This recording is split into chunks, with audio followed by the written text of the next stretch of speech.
What is up, guys? EJ here, aka Puckbon007, and welcome to the Movie Reviewers 100, this great collaboration channel on YouTube that I'm proud to be a part of. So this week is a really good week. It's Joel and Ethan Coen week, or better known as the Coen brothers. Two brothers, collaborators who've been doing great work since the mid-'80s. Blood Simple, Raising Arizona, Miller's Crossing,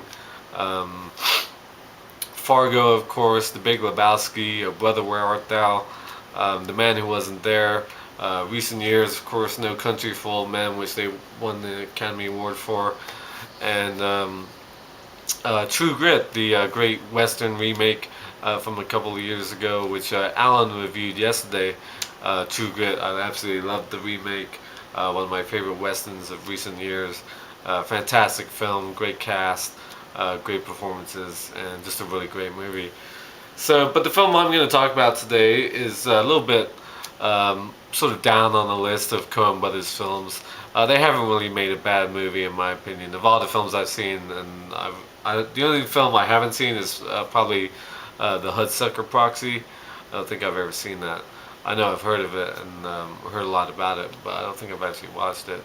But the only film I actually don't own, besides that movie, is The Lady Killers from 2004, which is also a remake with Tom Hanks.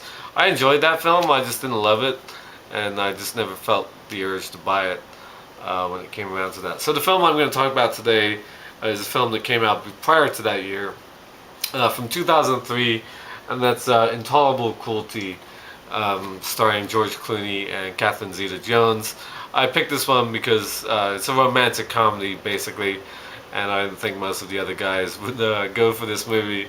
But it's sort of a different romantic comedy than most of the run-of-the-mill crap that we're used to. It's sort of a mix of sort of 1960s sex comedies with like Rock Hudson, Doris Day, and sort of a mix of screwball comedies from the 30s and 40s. George Clooney reminds me a lot of like Cary Grant in this movie, and the sort of banter between him and Catherine Zeta-Jones remind me of that era and those type of movies. The film was actually directed by Joel Coen, and the film was written by both of them, Joel and Ethan, but Ethan gets the main producing credit on this film. I think that's the usual arrangement between the two of them. They obviously collaborate on everything, but usually Joel is the actual director, and Ethan is the producer, and they co-write, of course. I'm sure Scott will clear that up when he talks later in the week, because he probably has a better grasp of how the two of them do it. But anyway, the film, like I said, stars George Clooney, Catherine Zeta-Jones. George Clooney plays a divorce lawyer.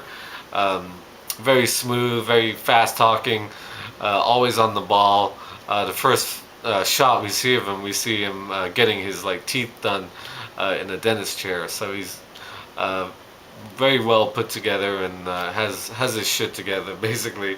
And Catherine Zeta-Jones plays a sort of rich trophy wife. A gold digger type.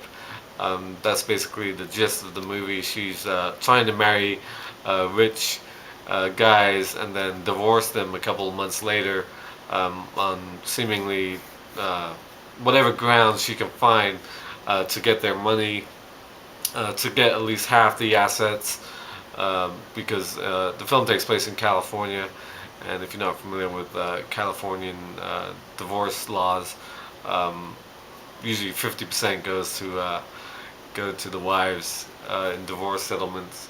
I'm sure my mom will be proud of me that I know that, because she used to be a legal secretary. But anyway, so yeah, she's basically trying to gold dig her way to independence and a fortune. That's basically the gist of the movie. They don't meet as partners early on in the film. They meet as adversaries. George Clooney is representing Catherine Zeta-Jones' first husband when she's trying to take all his money, but he gets the upper hand in the court proceedings between the two of them, and then she basically wants to take it out on George Clooney, who's falling in love with her. And that's really the main gist of the film. I won't go into more about the plot, except highlight some other characters and maybe some scenes or certain things. The film also stars Jeffrey Rush. He actually appears in the opening scene in the movie. He plays a television producer who comes home to find his wife with the pool cleaner, even though he doesn't have a pool. So that's a really good scene. And later on, you see him later on in the movie. He's like homeless and distraught, and he has a connection with Catherine Zeta-Jones, which I will get into. The film also stars Billy Bob Thornton, a great actor in his own right. He stars as Catherine Zeta-Jones' second husband. Yeah, really good actor, and he plays sort of a oil baron. But I won't go into more detail about his character because that'll ruin things. The first husband is played by, I believe it's Bernard Herrmann. Let me get that right. Edward Herrmann. He played William Randolph Hearst in The Cat's Meow. Really good sort of Hollywood era film, if you've seen that, with Kirsten Dunst and Eddie Izzard, who plays Charlie Chaplin in that movie. Yeah, that's Edward Herrmann. And the film also stars Cedric the Entertainer. He basically plays this private eye who basically gets hired by women to photograph and catch the husbands in the act of sleeping around, sort of like a cheaters show type thing. And his slogan is, "I'm gonna nail their ass. I'm gonna nail his ass." That's basically his old spiel. Film also stars Richard Jenkins, fine actor who's appeared in a lot of good movies in recent years. I don't think it was very well known back then when this came out. He plays a lawyer as well. He's the one that Catherine Zeta-Jones first hires. I love the scene between George Clooney and Richard Jenkins when they first all meet in the conference room. That's a really good scene. So yeah, like I said, the film is really about the two main stars though. George Clooney and Catherine Zeta-Jones have this great sort of chemistry. Lots of really interesting looks. There's one moment Catherine Zeta-Jones gives George Clooney this look that's like really devastating. It's totally a quiet moment, and I just love it. She looks awesome in this film. Never looked more beautiful. Kind of disappointed she hasn't done more in recent years. I saw a thing on like Yahoo the other day. It's like, where's Catherine Zeta-Jones? And that's a good friggin' question, because she's a great actress and stunning. One of my favorites. Been a big fan of hers for many years, since The Legend of Zorro, of course, or The Mask of Zorro, sorry, when that came out.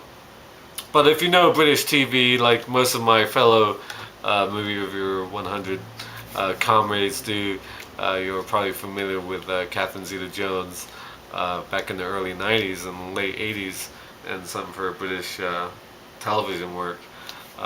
Grew up watching her. So anyway, it's a great movie. Well, it's not the greatest of movies. It's not the greatest Coen Brothers movie, but it's still a good movie. It's better than your run-of-the-mill, average, stupid romantic comedies. It's far better than those type of movies. George Clooney and Catherine Zeta-Jones, two electric personalities and celebrities, movie stars, basically going head-to-head in a Coen Brothers movie. That's what Intolerable Cruelty really is. So that's my review for the week. Joel and Ethan Coen week. It's going to be a great week. Make sure you check out the other guys' reviews. Thank you for watching as always, and until next time, I'll see you. Bond. James Bond.